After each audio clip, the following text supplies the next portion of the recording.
Defensively, I'll start defensively. I thought we did a really nice job holding up for the most part. We had the one touchdown drive that we wish we had back. Second drive gave up the explosive, which led to 3. The 3 points that we gave up right before the half. Those are things that we wish we could have had. We could have had back, but credit to Vegas for making good things happen. Third quarter, I felt special teams. We gave up field position a little bit too much. I think they took the ball at the logo a couple of times. I think we also had a kick return that we got tackled on the inside part of the 15-yard line, which wasn't good. Put us behind in the field position battle, which led to some points for them. And then offensively, again, with the exception of the third quarter, which I think was not very good. I felt like we moved the ball. We put ourselves in position to really have an explosive first half. But again, like I said yesterday, the penalties, we're just not in a position where we can overcome some of the penalties we've had. And on the very first drive of the game, we get the intentional grounding. The second drive of the game, we get the holding off the reverse on CJ. And then we get the off the turnover, the holding at the 3-yard line that nullified the touchdown. So those 3 drives right there, who knows what it could have been. Could it have been 21 points? I don't know. Could it have been at least 13 for sure? But obviously not something that we've shown the ability to overcome quite yet. Now that you've slept on it, Robert, just a quick follow-up. Are you planning any changes here, whether it's to quarterback or the way that you guys are calling the game or anything like that? No, we're talking. There's nothing with the quarterback, nothing with the play caller. We are going to, we're just looking at things with regards to schematically, the things that we can do differently, trying to continue to find ways to feature more of the things that our guys are comfortable with. Obviously, game plan permitted. As far as game meetings go, meeting structure, practice habits, or practice plans and all that, just we're looking at everything, guys. But as far as personnel changes, we're looking at some things, some different personnel changes, which I'm going to keep here with me. But we're looking across the board to see if we can find a way to generate some offense.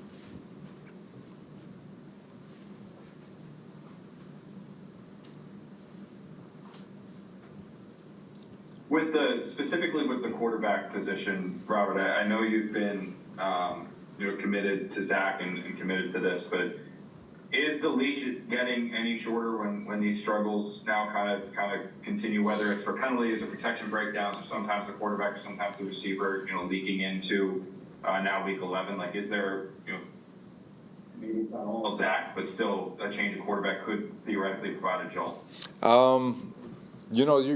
You could argue that.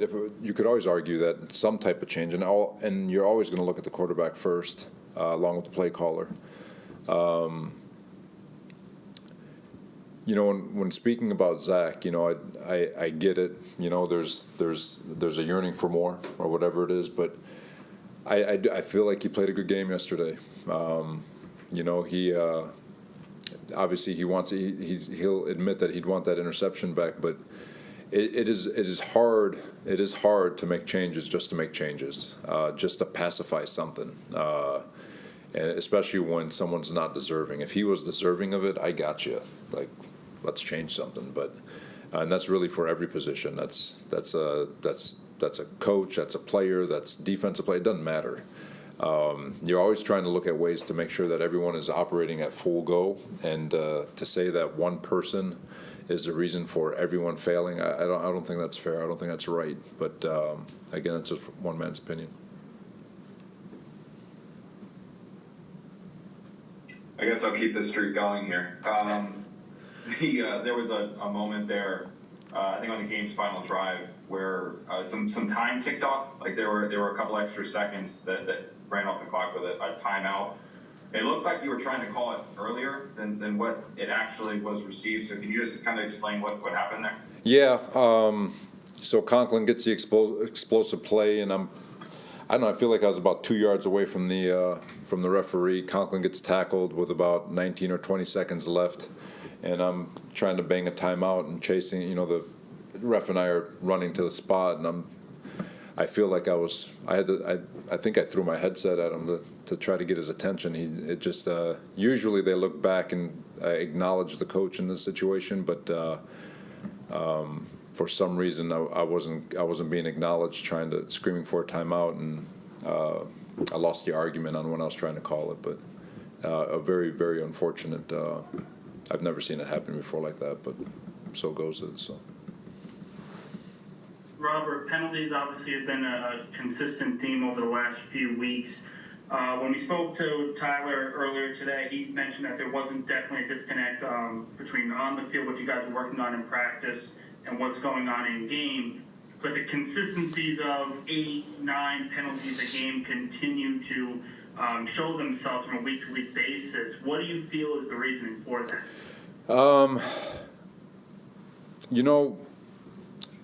I was talking about it with some of the guys today.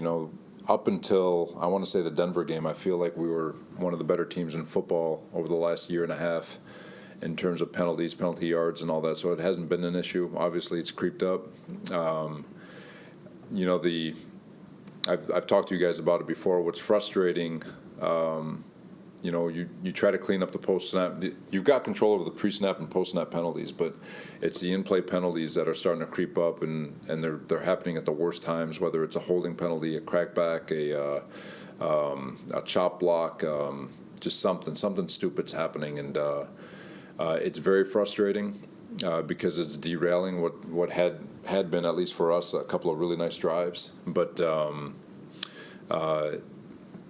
it's something that we'll continue to address, something that we'll continue to maintain, continue a focus on. But I'm going to keep my other thoughts in with me, but it's something we definitely need to get better at. Robert, is it for you as the coach a delicate balance here where, we've talked to you about this for a few weeks with the defense playing so well, the offense struggling, that the locker room doesn't start getting frustrated. The fans are frustrated and they want change, like we've been talking about here, quarterback, play caller, whatever. But for you as a coach, all of this is kind of swirling. How do you balance all of that? Well, you got to look at the truth. I obviously, as fans, coaches sometimes, players, everyone's always trying to look for a reason why something's not working. That is natural. It is natural for the outside world to blame everyone, obviously starting at the head coach, the play caller, to the quarterback. It's natural for coaches to look at players to look at coaches, everyone to look at everyone. It is very natural in adversity for people to look around them for reasons why success isn't happening. But the reality is, you always got to look inward, and you got to look at you first. You got to look at the whole thing. So I'm trying to look at everything globally, looking at coaches, looking at players, looking at the why for why things are happening, and it's not as simple as right there. That guy right there is screwing up everything. I said it on Friday. Everyone's got their hand in the cookie jar. We're all taking turns, and now, empathetically, I know there's been a lot of change. So for new players to step into the offense, and while things are trying to change, again, you build a system for one person. You're trying to make changes, and players are in and out of the lineup because of injury.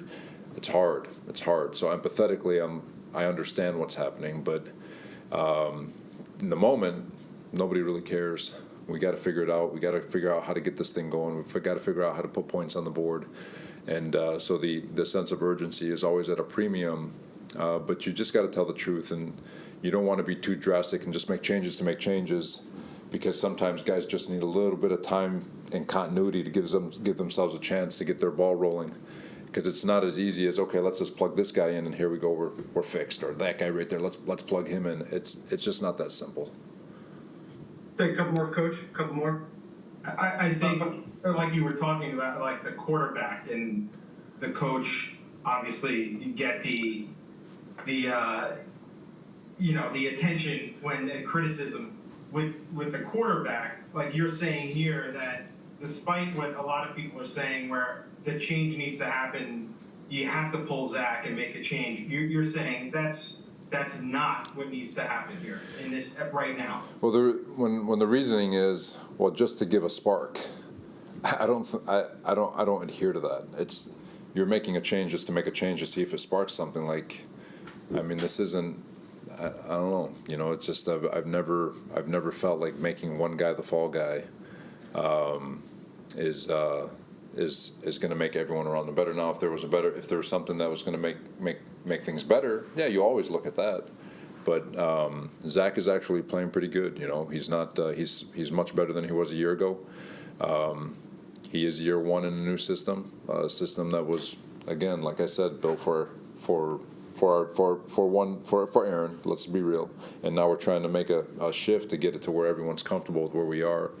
And I think he's doing a good job. It's not all perfect. There's been some peaks and valleys, but yesterday, you know, he was. We were moving the ball. He was moving the ball with his feet, moving the ball with his arms, and we got all the way there. We had a chance to go win the football game. Obviously, that 41 made a hell of a play on the route, but no, Zach needs to get a lot better. He knows that, but to try to pinpoint it all on just one person with everything that's happening, I don't see how that's productive.